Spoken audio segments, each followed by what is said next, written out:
সাধারণ মশলায় খুব সহজে এবং শর্টকাটে আমি এই চিকেন রোস্টটা রান্না করে দেখাবো, আর সেই সাথে একেবারে প্লেন পোলাও রান্না করে দেখাবো।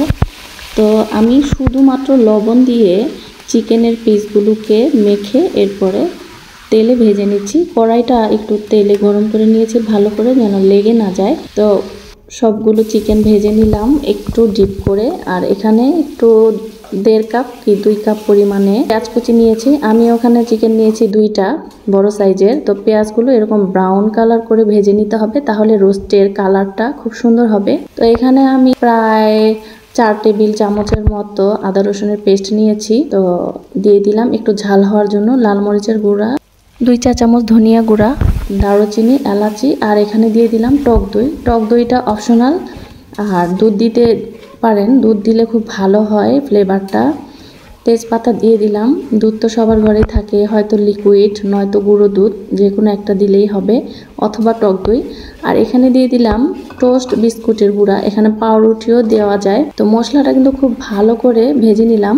এখানে যে যে মশলা আমি ব্যবহার করেছি সবগুলো কিন্তু ঘরেই থাকে, একেবারে কমন মশলা। তো ভেজে রাখা চিকেনগুলো দিয়ে এখন আরেকটু নেড়ে চেড়ে চিকেনের গায়ে মশলা মাখিয়ে আমি একটু কষিয়ে নিব।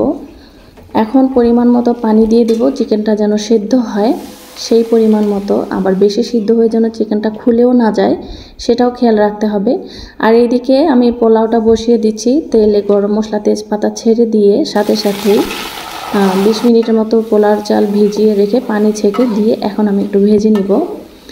একেবারে শর্টকাটে ঘরে থাকা সাধারণ মশলায় রান্না করে যে এত মজার হয় সেটা আমি আগে ভাবিনি। ঘিও ব্যবহার করিনি, কিন্তু অনেক মজার হয়েছিল। তো পোলার চালটা ভেজে যখন ঝরঝরে হয়ে গেছে তখন আমি গরম করে রাখা পানি দিয়ে দিলাম। আর পোলার পানিটা আমি পরিমাপ করি, এখানে যদি আধা কেজি চাল নেই সেই ডাবল 1 কেজি পানি দেই। তো এইদিকে আমার রোস্টটা কিন্তু সিদ্ধ হয়ে গিয়েছে। আমি কাঁচা জিরা গুঁড়া বা বাটা জিরা গুঁড়া ব্যবহার করিনি, এখানে ভাজা জিরা গুঁড়াটা দিলাম। আর জিরা গুঁড়াটা পরে দিলাম, কারণ আগে থেকেই ভাজা ছিল, এটা নামানোর আগে দিয়ে দিলাম।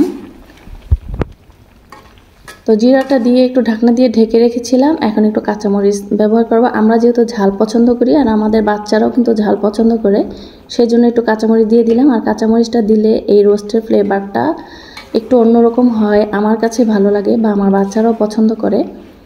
তো এইদিকে আমার পোলাওটাও কিন্তু দমে রেখেছিলাম, একেবারে ঝরঝরে হয়ে গিয়েছে, একটার সাথে আরেকটা লাগেনি। আর পোলাওর চালটা ভিজিয়ে নিলে এইরকম হয়, ভিতরে বাহিরে মোলায়েমভাবে সেদ্ধ হয়ে যায়। আর ভিজিয়ে না নিলে ভিতরে একটা শক্ত দানা থেকে যায়।